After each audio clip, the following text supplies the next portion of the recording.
Hello बच्चों, good morning. Online class में आपका स्वागत है। मैं एनर्जी जिगर।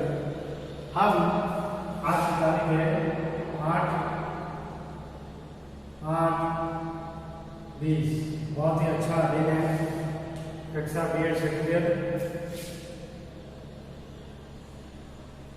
B.Ed सेकेंड ईयर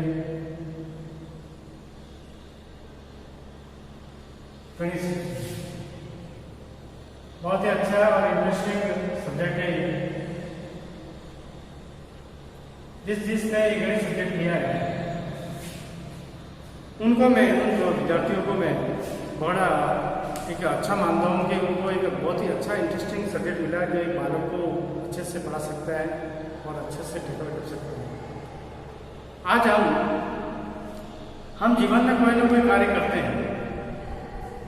आज जीवन में अपन कुछ ना कुछ कोई ना कोई कार्य करते रहते हैं। उस कार्य के पीछे कारण अवश्य होता है। हम कोई भी कारण के बिना कार्य नहीं करते। बिना कारण के कभी भी कार्य नहीं किया जाता है और ना हम करते हैं। उस कारण को हम क्या कहते हैं? उद्देश्य।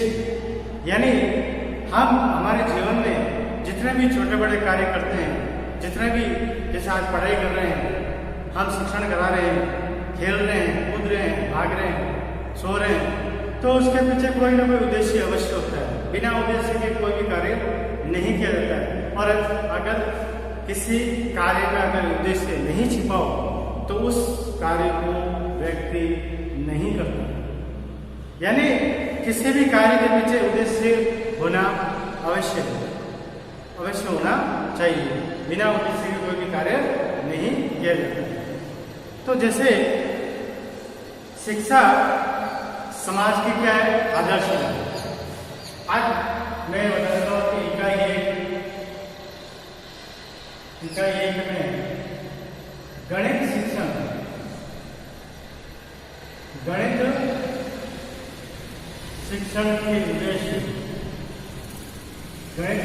के उद्देश्य के बारे में आज हम अध्ययन करेंगे।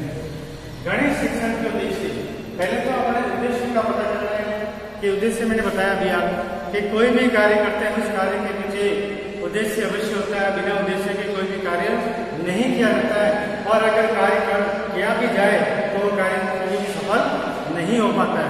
इसलिए हम कोई भी कार्य करते हैं तो उसके बाद उस कार्य में उद्देश्य के बारे में पहले जानकारी होनी जरूरी है।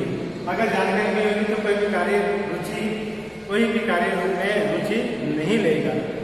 शिक्षण यानी हम गणित शिक्षण पढ़ाते समय गणित पढ़ाते समय क्या उद्देश्य होना चाहिए? गणित पढ़ाने का पीछे क्या उद्देश्य होना चाहिए? तो सबसे पहले तो हम महत्व पढ़ लेते हैं कि शिक्षण का क्या महत्व है। शिक्षण का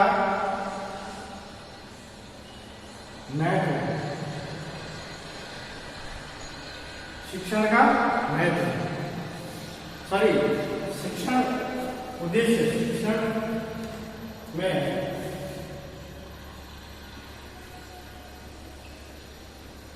शिक्षण में उद्देश्य का महत्व यानी जो भी हम शिक्षण पढ़ा रहे हैं, गणित शिक्षण करवा रहे हैं, तो उसमें उद्देश्य का क्या महत्व है? उसमें उद्देश्य का क्या महत्व है? यह अपन देखा जाए तो शिक्षा समाज की क्या है? आदर्शिका। शिक्षा समाज की आदर्शिका है। अब कैसे मैं बताता हूं आपको कि किसी भी समाज का विकास करना तो शिक्षा के बिना संभव नहीं है। क्योंकि समाज में जैसी शिक्षा व्यवस्था होगी वैसे ही समाज का निर्माण होगा। जिस समाज में जैसी शिक्षा प्रणाली चलती है या जैसी शिक्षा पद्धति होती है या जैसी शिक्षा व्यवस्था होती है उसी के अकॉर्डिंग समाज का निर्माण होता है।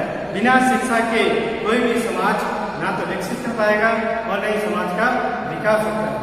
तो उसी प्रकार के मतलब कि हम जिस प्रकार के समाज का निर्माण करना चाहते हैं, हम जिस प्रकार के समाज का निर्माण करना चाहते हैं, तो हमें उसी प्रकार की शिक्षा के उद्देश्य को निर्धारण करना होगा। यानी शिक्षा समाज की आधारशिला है, तो जो समाज में उद्देश्यों को पूर्ति करनी है, तो वो उद्देश्य की पूर्ति कहाँ से होती है? शिक्षा के माध्यम से होती है। तो हम शिक्षा के उद्देश्यों का निर्धारण करना आवश्यक है। शिक्षा के बिना या शिक्षा के अपने कोई नीति, और दूसरी बात है कि शिक्षा के कोई अपने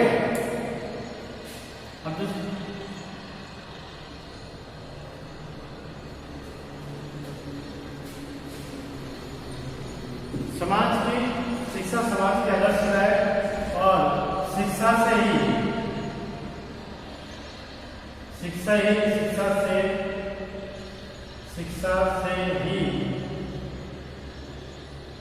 समाज का विकास संभव है। अब समाज का विकास करना है, समाज के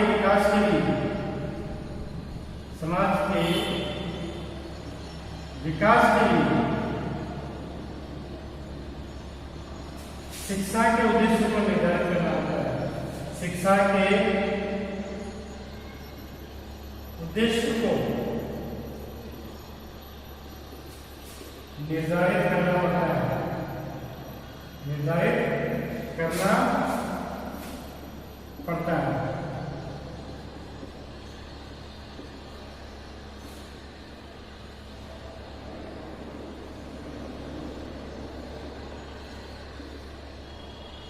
यानी समाज के विकास के लिए शिक्षा के उद्देश्य को निर्धारित करना पड़ता है, क्योंकि शिक्षा के उद्देश्य निर्धारित होंगे तभी तो समाज का विकास होगा, अन्यथा समाज का विकास नहीं होगा। और दूसरी बात है, शिक्षा के कोई अपने उद्देश्य नहीं होते। शिक्षा के अपने उद्देश्य नहीं होते, बल्कि उद्देश्य किसके होते हैं? बल्कि उद्देश्य व्यक्ति के होते हैं। किसके होते हैं? उद्देश्य व्यक्ति के लिए होते हैं, व्यक्ति के लिए होते हैं। यानी कहना होता है कि उद्देश्य जो निर्धारित किए जाते हैं वो अपने शिक्षा के लिए नहीं होते, बल्कि व्यक्ति के लिए होते हैं। शिक्षा के अपने कोई निहित उद्देश्य नहीं होते, उद्देश्य केवल व्यक्ति के लिए होते हैं जो देश और समाज का निर्माण करते हैं, जो देश और समाज का निर्माण करते हैं, जो देश व समाज का निर्माण करते हैं।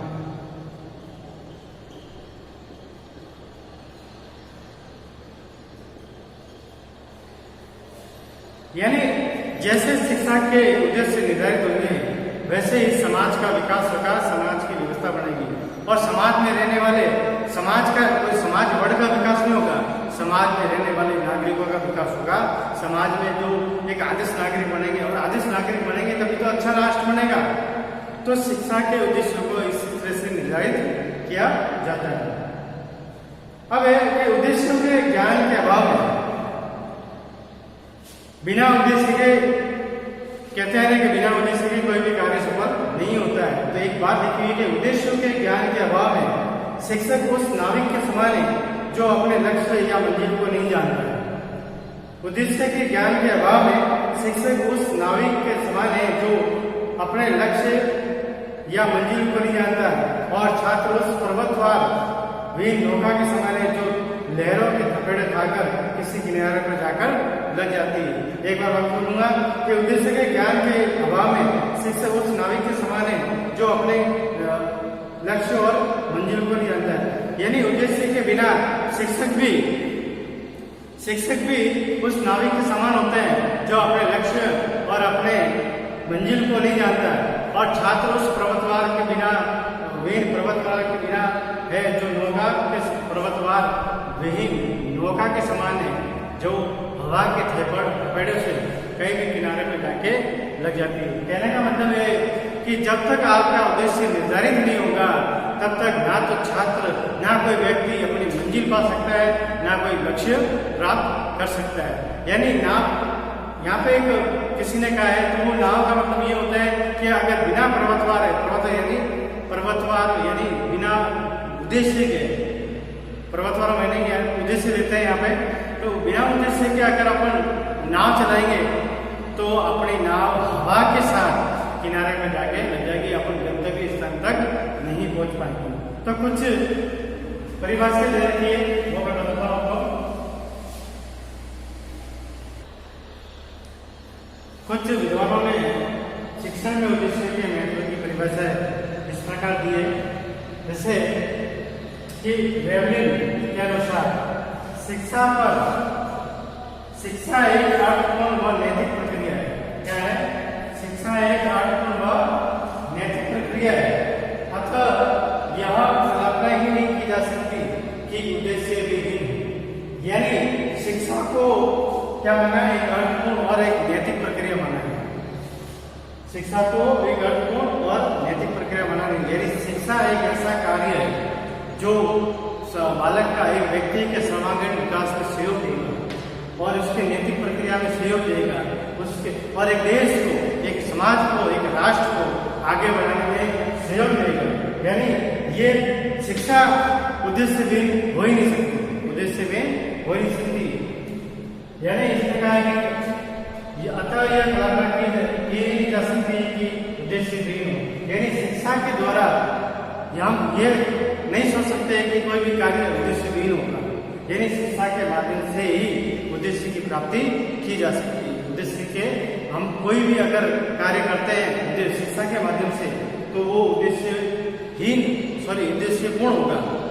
उसके बाद में जॉन डी उद्देश्य के साथ कार्य करने का अभिप्राय बुद्धिमत्ता के साथ कार्य करना। यानी अगर उद्देश्य के साथ अगर कोई भी कार्य करता है तो उसका मतलब ये होता है कि व्यक्ति बुद्धिमान, यानी अपनी बुद्धि से कार्य कर रहा है, अपनी सोच और अपनी कल्पना शक्ति से कार्य कर रहा है। क्योंकि जो व्यक्ति बुद्धिमान होता है वो उद्देश्य को लेकर साथ में चलता है।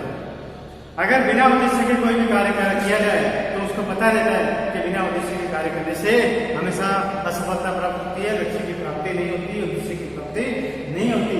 इसलिए उद्देश्य निर्धारित करना जरूरी है। बुद्धिमत्ता के साथ कार्य करना अथवा अर्थपूर्ण ढंग से कार्य करना, न कि एक ही स्वचालित यंत्र की तरह है। मशीन का काम का मतलब होता है कि आप कोई गलत चीज भी मशीन में डाल दोगे और बटन दबा दोगे तो भी वही कार्य करेगी।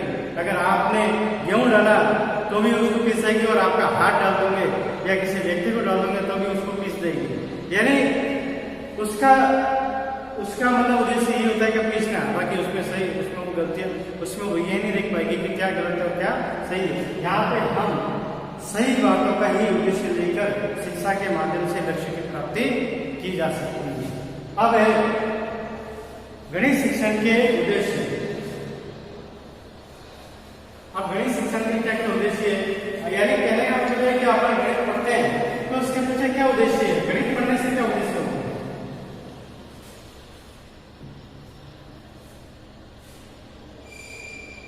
गणित शिक्षण के उद्देश्य। गणित शिक्षण के क्या उद्देश्य? गणित अपन जैसे विद्यालय स्तर पर, महाविद्यालय स्तर पर गणित शिक्षण करवा रहे हैं तो इसके पीछे उद्देश्य क्या है? क्यों करवा रहे भाई अपन? तो इसके पीछे कोई ना कोई उद्देश्य अवश्य होगा। तो सबसे पहला होता है जीवन में गणित की उपयोगिता। जीवन में गणित की उपयोगिता।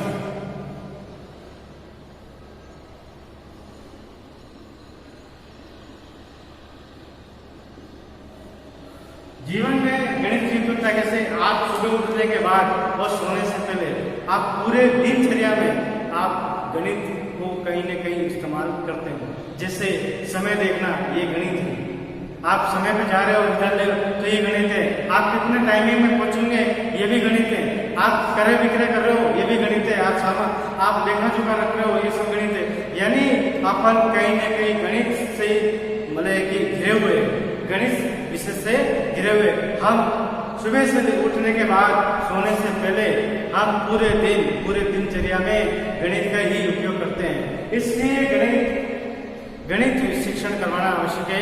गणित में जितना बालक होशियार होगा उतने ही अपने जीवन में जो एक कार्य करता है वो तेज गति से करेगा और उसको कार्य आसान लगेगा।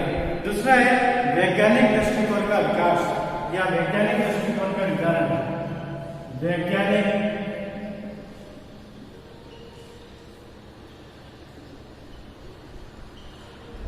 दृष्टिकोण का निर्धारण यानी गणित ऐसा एक सब्जेक्ट है जो काल्पनिक नहीं बल्कि तार्किक और अपनी जो सोच को बढ़ाता है, अपनी जो सोचने समझने की क्षमता को बढ़ाता है। और आज का जो क्या है आधुनिक युग है। आज का कौन सा युग है? आधुनिक युग है। अपने विज्ञान युग बोलते हैं। जो आप कहीं भी देखो तो सब जगह मशीनरी है। मशीनरी आप फैक्ट्री में घर में सब मशीनों का प्रयोग किया जाता है और वहाँ पे मशीनरी का प्रयोग अगर किया जाता है तो वहाँ पे गणित का होना मौजूद है, क्योंकि बिना गणित के वहाँ पे मशीनों का प्रयोग नहीं किया जा सकता है। बिना गणित के अपने कोई भी मशीन को है अपन चला नहीं सकते हैं। आज आप देख लो, गाड़ी देख लो, ट्रक देख लो, हवाई जहाज देख लो, मोबाइल देख लो, कंप्यूटर देख लो, टीवी देख लो, सब गणित के माध्यम से ही ये कार्य करते हैं। बिना गणित के कोई भी कार्य नहीं किया जा सकता है। इसलिए आज बालकों का जो दृष्टिकोण होना चाहिए वो वैज्ञानिक दृष्टिकोण होना चाहिए और वैज्ञानिक दृष्टिकोण बनाने के लिए हमें गणित शिक्षण का पाठ्यक्रम कहीं न कहीं उसमें सहयोग और ऐड करना जरूरी है। तीसरा है तार्किक शक्ति का प्रयोग या तार्किक शक्ति का विकास। गणित शिक्षण ऐसा है जो कल्पना पर नहीं चलता है, बिल्कुल उसमें निश्चित परिणाम पर चलता है। मतलब इसमें ऐसा होता है कि गणित का अध्ययन केवल भावना और कल्पना पर आधारित नहीं होता है। भावना और कल्पना पर आधारित नहीं होता है। गणित का प्रमुख आधार सत्य और विवेचन पर चलता है। यानी जो सत्य चीज होगी तभी उसको माना जाएगा। ये गणित में बताते हैं, भावना और कल्पना पर नहीं चलता है। इस दृष्टि से ये छात्रों के दृष्टिकोण को तार्किक बनाने में विशेष सहायक देता है। गणित के किसी नियम और तथ्यों के बारे में अति सूक्ष्म चिंतन उसके अनुरूप उसकी तार्किक शक्ति का विकास करते हैं। यानी तार्किक शक्ति का विकास कब होगा?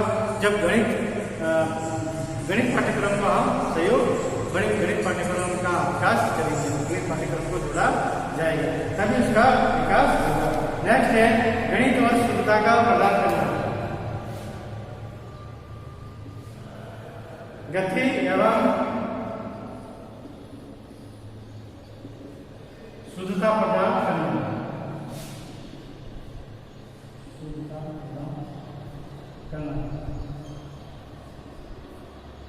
अब जो भी गणित सब्जेक्ट ऐसा है कि गणित का अध्ययन पूर्ण रूप से अभ्यास पर निर्भर है। बिना अभ्यास के गणित नहीं सीखी जा सकती है।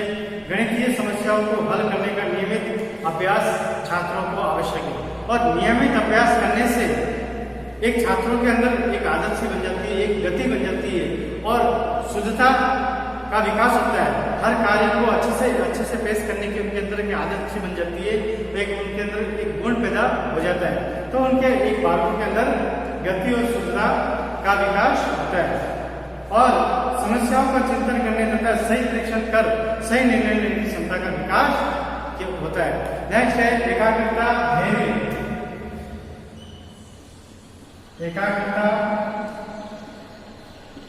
धैर्य व आत्मविश्वास का विकास।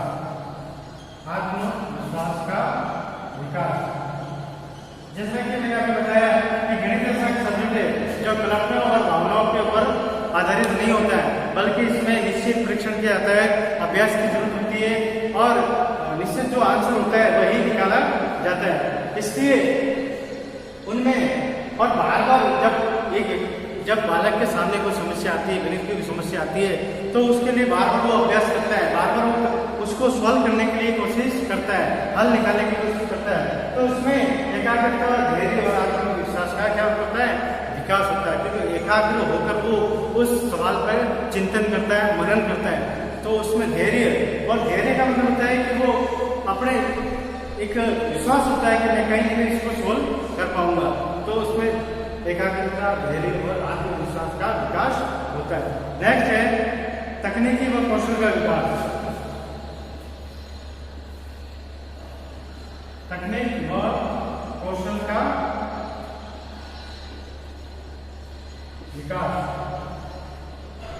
कई जो तकनीक में विश्वास करता है, यानी गणितीय संक्रिया, औसत, प्रतिशत, लाभ, हानि, अन्य प्रत्ययों की जानकारी और तकनीक का विकास करती है तथा रेखागणित की रचना कौशल का विकास करती है। आपने रेखागणित में देखा होगा कि उसमें केवल सभी चीजों को बढ़ाना होता है और वो कौशलात्मक का विकास करती है, दक्षात्मक का विकास करती है, रचनात्मक का विकास करती है। मानसिक शक्तियों का विकास अथवा है मानसिक शक्तियों का विकास।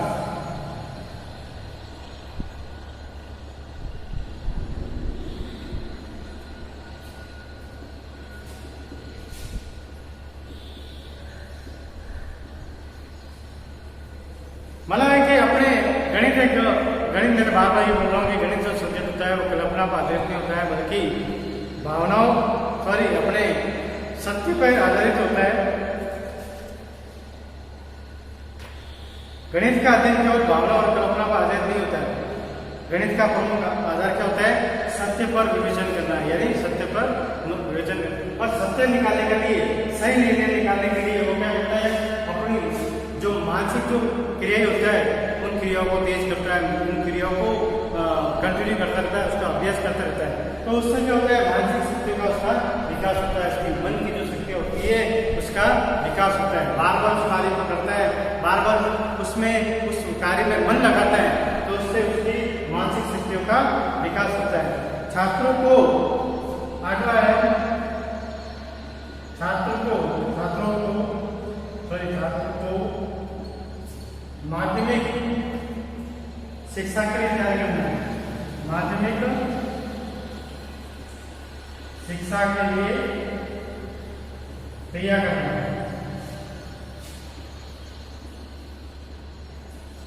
यानी प्राथमिक और उच्च प्राथमिक में पढ़ने के बाद माध्यमिक स्तर की जो कक्षाएं होती है 9वीं 10वीं, तो उसकी अच्छे से वो अपने परीक्षा को पास कर सके, अच्छे नंबर ला सके, उसके लिए गणित शिक्षण करवाना जरूरी है। वो अच्छे से मतलब है कि निकाल सके। चरित्र का विकास करना अगला है चरित्र का विकास करना। चरित्र गणित शिक्षण के माध्यम से, गणित शिक्षण के कारण